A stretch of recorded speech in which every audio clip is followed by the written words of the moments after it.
Bien, alors, je m'appelle Elisabeth, Benally-Léonard. Je suis, chef d'entreprise. J'ai exercé, la majorité de ma carrière dans l'industrie, dans différents, secteurs de l'industrie, sur les marchés à l'international. À la suite de quoi, ayant, longuement, passé, du temps dans les usines, j'ai eu envie de créer ma propre activité, de mettre la main sur un produit et donc, j'ai fait l'acquisition, d'une entreprise, France Paratonnerre, donc pour pouvoir, un petit peu, je dirais, assouvir ma passion à la fois des usines, à la fois des produits et de l'ouverture de marché à l'international. Nous avons donc traversé cette histoire, cette épopée de guerre économique que j'évoque, dans mon livre. À son issue donc, j'ai décidé de créer un cabinet, conseil en intelligence économique pour, accompagner les PME et puis d'écrire, voilà. Merci Elisabeth. Donc effectivement, vous sortez un livre, donc Chef d'entreprise face à la guerre économique et c'est assez enfin, vous pensiez reprendre une PME, France Paratonnerre et là finalement votre ouvrage, il parle de guerre économique. À quel moment vous comprenez qu'en fait vous n'avez pas fait un simple et classique rachat, mais que vous êtes tombé vraiment dans une affaire de guerre économique? Alors, j'ai compris que je n'avais pas fait un classique rachat, assez rapidement, je dirais dans les 3 semaines qui ont suivi l'acquisition, lorsque j'ai été, mise en présence d'une conférence scientifique, qui avait, une stratégie, menée depuis plusieurs années, donc de déstabilisation, de désinformation sur la technologie. Donc ça, je l'ai compris quand j'ai pu, découvrir cette conférence. S'agissant de la guerre économique, j'ai mis, un certain temps à comprendre qu'il s'agissait d'une guerre économique qui était livrée à l'entreprise contre l'entreprise, en fait la technologie du paratonnerre et la filière. Je l'ai compris, je crois, quand la DGSI est arrivée dans nos locaux. Et justement, donc juste avant de revenir sur la DGSI, le problème chez vous, en fait, c'est qu'il y a une norme, donc de votre Mmh. produit qui a été retirée, et donc en fait, il y a une sorte de marginalisation de la France au niveau européen. Mmh. Donc il y a une réelle ingérence étrangère? Oui, oui, absolument. Il y a une ingérence étrangère, il y a une influence étrangère, il y a un entrisme, qui est pratiqué, y compris dans les milieux institutionnels. À l'époque, je n'ai pas, connaissance de cette, situation. J'ai besoin aussi de vérifier l'information, mais oui, il y a, dans ce milieu de la normalisation, un mécanisme qui s'est mis en place, depuis plusieurs années pour, à travers, cet outil qu'est la norme, parce que dans de nombreux métiers dans l'industrie, qui fait la norme fait le marché, se servir de cet outil pour, faire tomber, faire disparaître une filière industrielle, une technologie française, qui dérange, des intérêts, étrangers. Donc vous étiez donc vraiment sur la première ligne. Ça fait quoi, humainement, de réaliser qu'une force extérieure, donc quelque chose de c'est un pays, c'est une industrie, c'est des lobbies, travaille activement à vous faire tomber vous, finalement?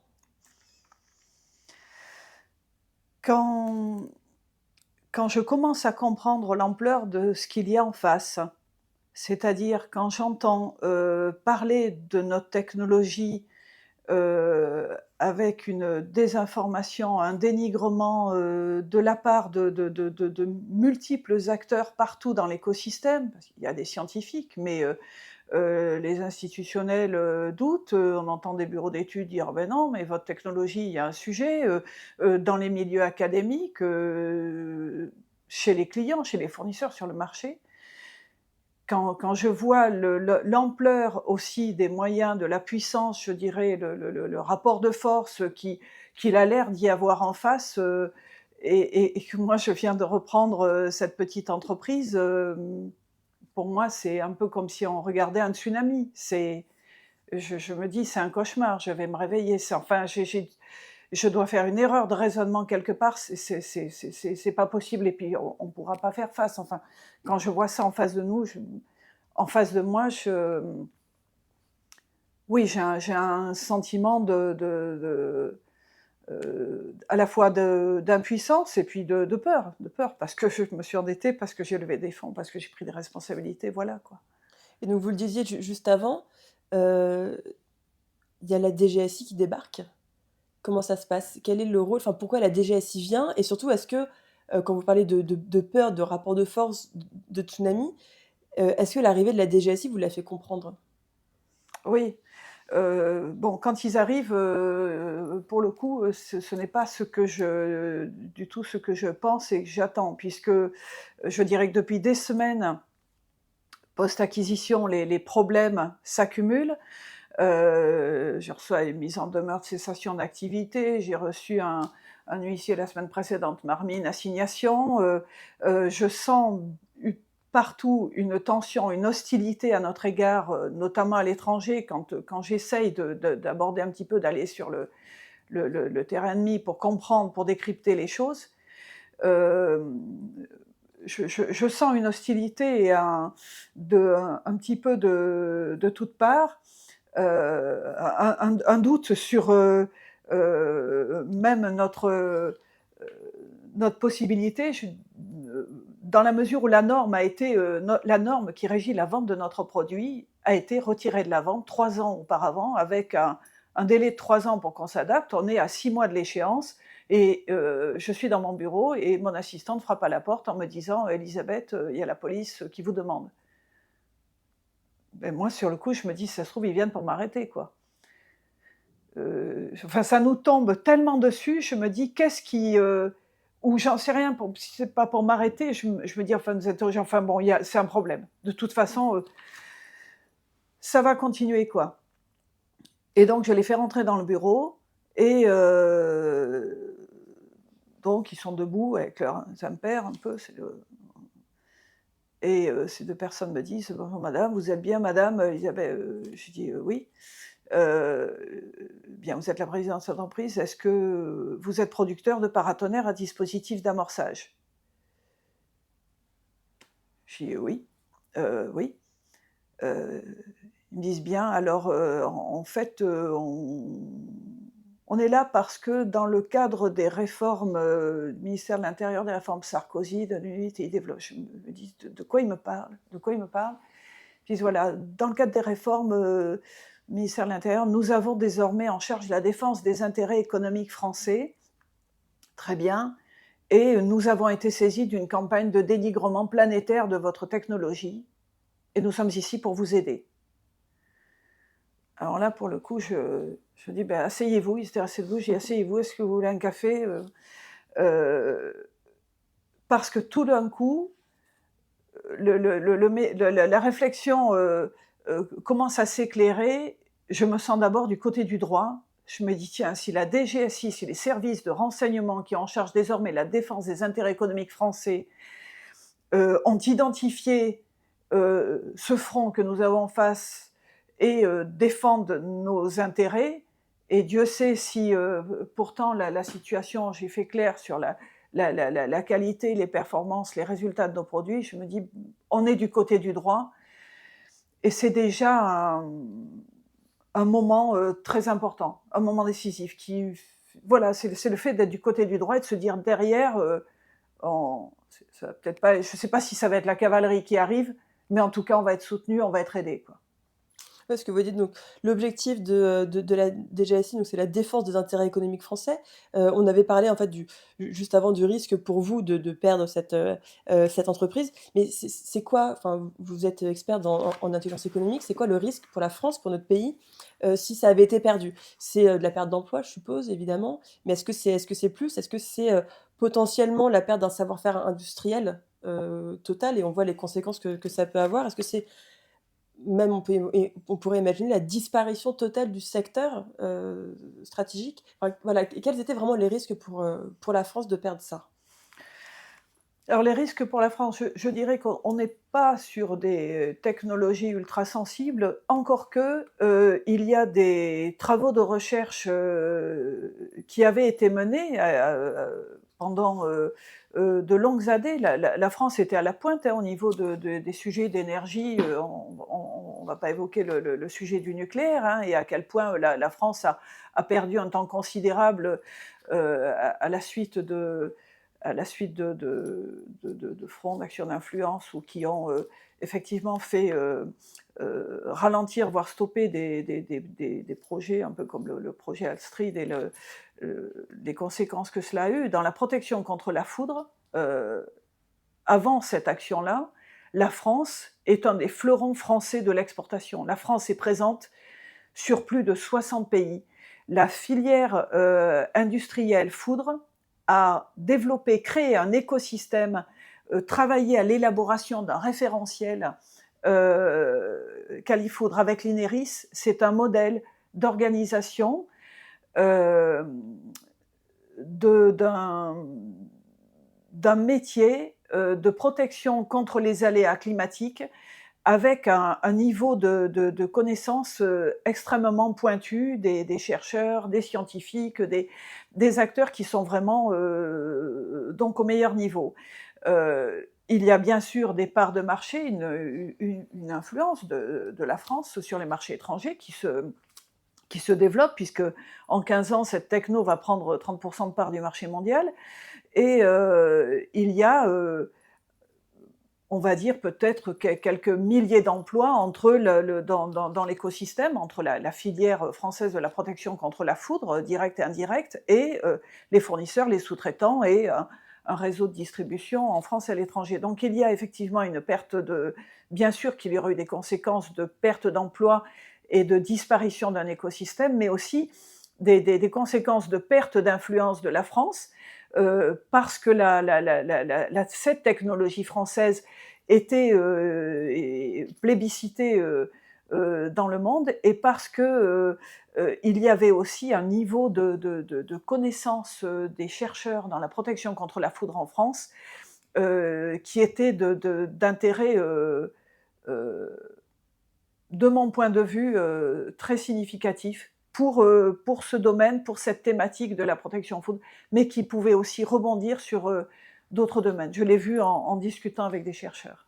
Donc qui orchestre ça? Enfin qui, est-ce que c'est un autre État? Est-ce que c'est des entreprises? Qui a une volonté qui veut nuire à la France?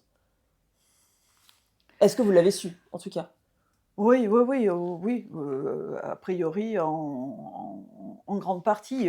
Il y a des intérêts derrière de pays anglo-saxons. À l'époque, au niveau européen, c'est piloté par l'Allemagne, c'est piloté par des ETI allemandes et éventuellement des acteurs américains, probablement d'ailleurs des acteurs américains, puisqu'il y a un procès en cours à ce sujet.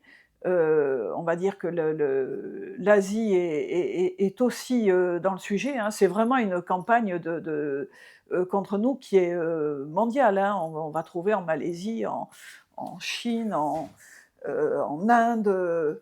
On va le trouver au Moyen-Orient. En fait, on va plutôt chercher les pays amis que ils sont plus rapides à trouver que les pays ennemis. Ils sont infiniment plus faibles.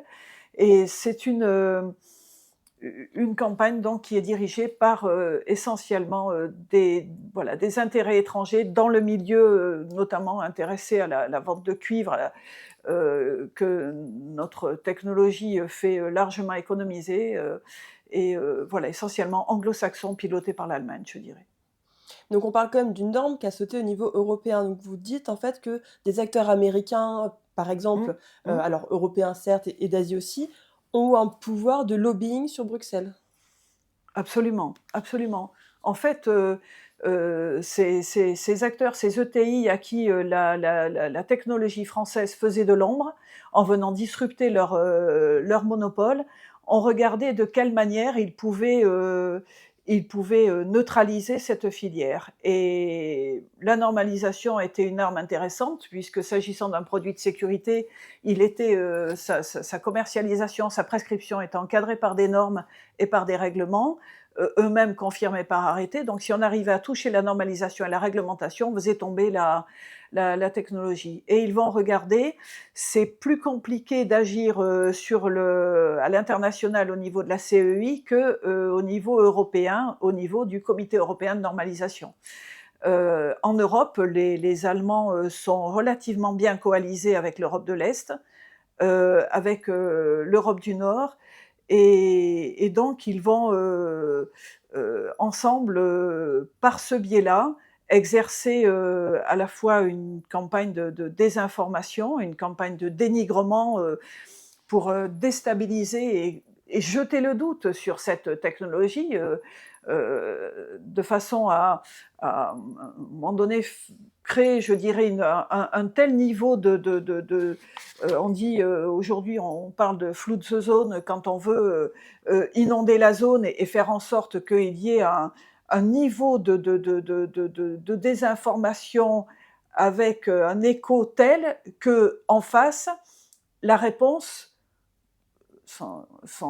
la réponse est inaudible. Et là, c'est ce qui va se passer. Il va y avoir une telle campagne dans toutes les strates, dans les milieux académiques, dans les milieux industriels, dans les milieux économiques de contrôle, y compris institutionnels et scientifiques, qu'avec cet outil-là, eh bien, ils vont approcher les comités de normalisation européens en ayant préalablement fait l'acquisition des postes clés en s'étant positionné sur les postes clés en Europe et ils vont de cette manière pouvoir mener une campagne d'influence, voire de manipulation, en demandant que donc des normes européennes soient élaborées en substitut des normes nationales.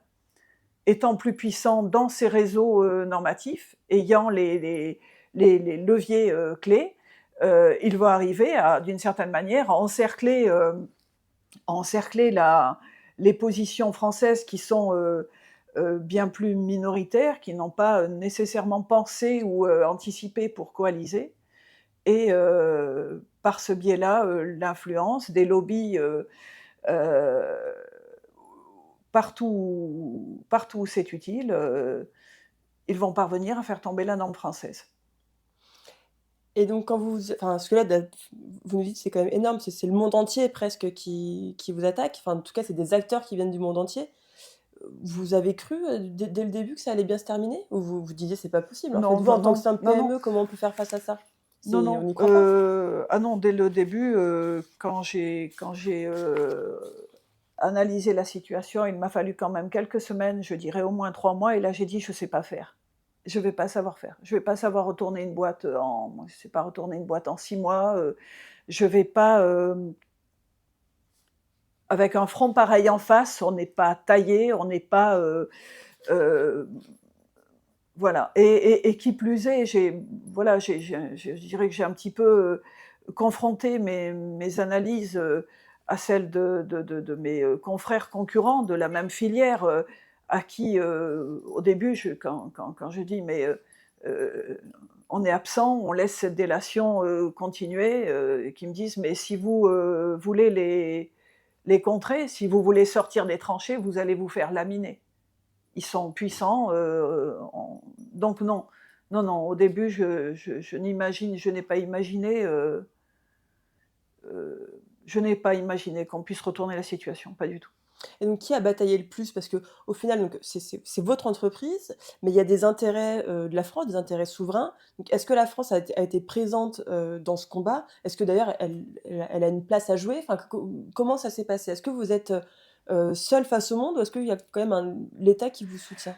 Non, non, alors je suis pas seule face au monde. Je dirais que j'ai peut-être à un moment donné décidé, on avait dans le syndicat professionnel, le Gimelec, on avait un responsable de division qui était un ancien officier sous-marinier et qui, lorsqu'il avait avec nous analysé la situation et que je plaidais auprès de mes concurrents en disant mais de toute façon, on est foutu, puisqu'on est foutu, battons-nous, battons-nous. Et que les concurrents disaient mais on va en prendre plein la figure et on ne va rien gagner. C'est vrai que cet officier avait dit la devise de la marine c'est tant qu'on n'est pas mort, on est vivant. Et ça m'était resté. Et donc j'étais accompagnée et bien accompagnée. La filière française de la protection contre la foudre, c'est vraiment coaliser ensemble pour faire front. J'avais d'abord une excellente équipe dans l'entreprise et j'ai proposé à mes confrères concurrents que finalement on essaie de fédérer, de coaliser, de mobiliser dans notre écosystème tous les acteurs qui avaient intérêt à faire la vérité, à se battre pour défendre notre technologie, à se battre aussi pour en défendre l'intérêt. Une technologie qui avait un bilan carbone beaucoup plus faible, qui était avec un coût, et c'était son problème, il faut inférieur à la technologie adverse, donc qui venait la disrupter. Donc euh, on a gagné parce qu'on a fait front ensemble, et parce que, même si ça a été long, à un moment donné, dans la structuration des services de sécurité économique, les services à l'époque de la délégation interministérielle à l'intelligence économique, qui était donc sous l'autorité de Claude Revel, ont repris contact avec nous.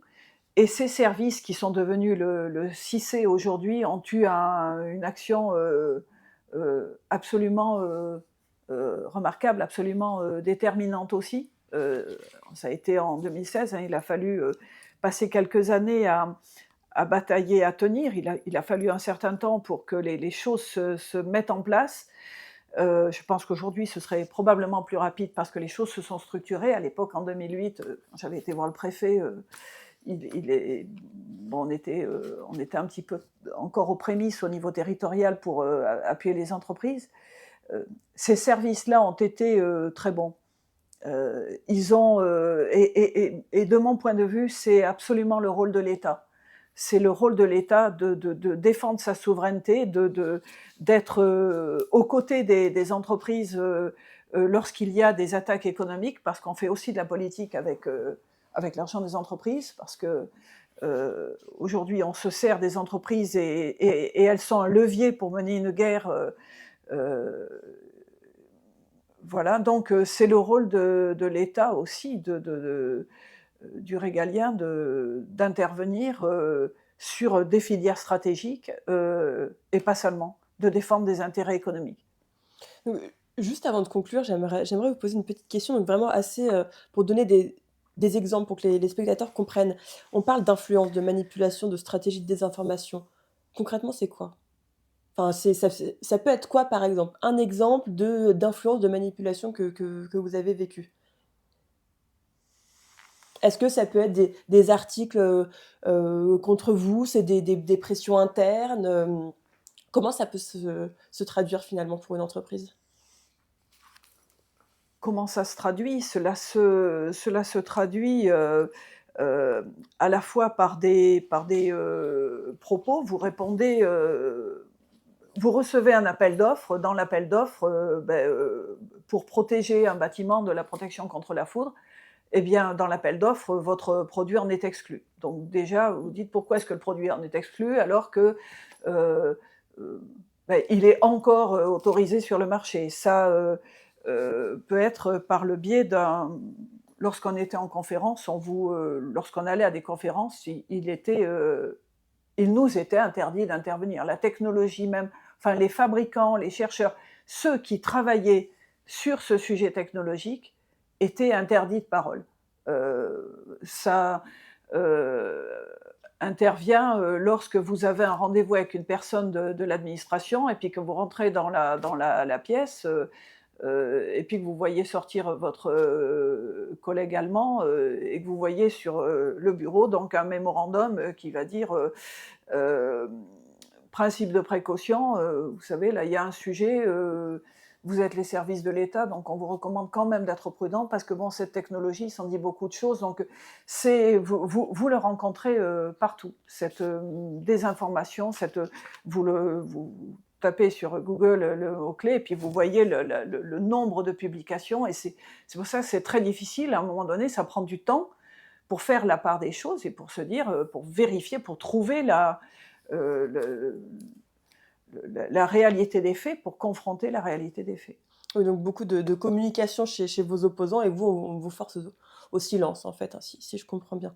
Donc juste pour terminer, donc vous avez dit tout de même, hein, au début de l'interview que la filière industrielle de la foudre en France était forte, était présente et qu'il y avait un savoir-faire intéressant. Vous avez aussi dit que l'État avait un intérêt à agir et que la France avait agi évidemment dans votre cas.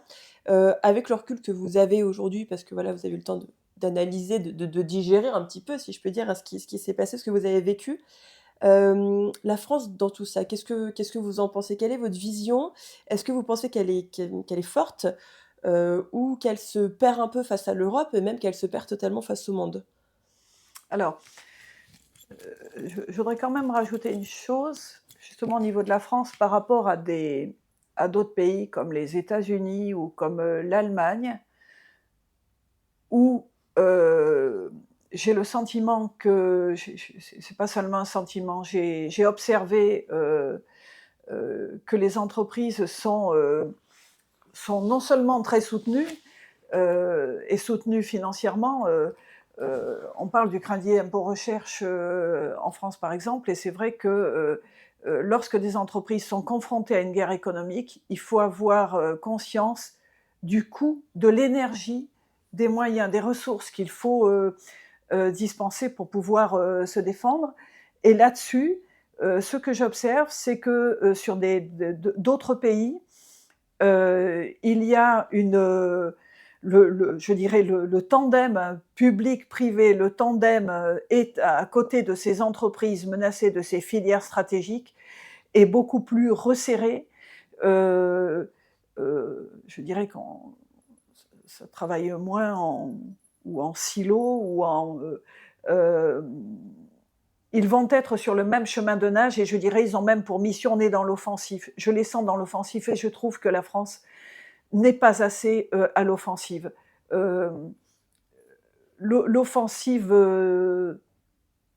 nuit rarement quand elle est préparée. Et donc ce que j'observe, je dirais qu'aujourd'hui,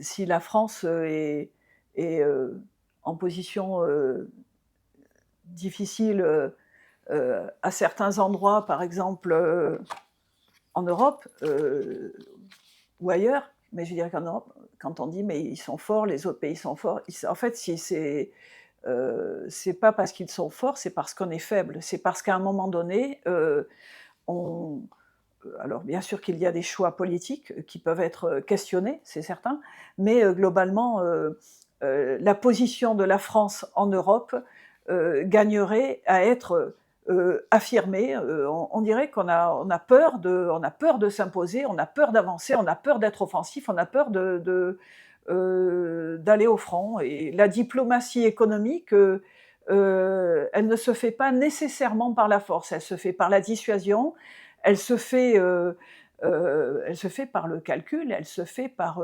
l'utilisation de leviers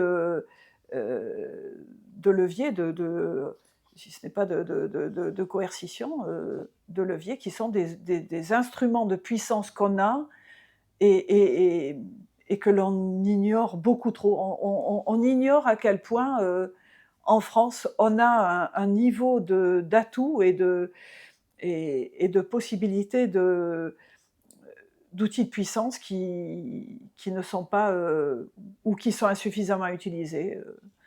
Voilà, c'est mon point de vue.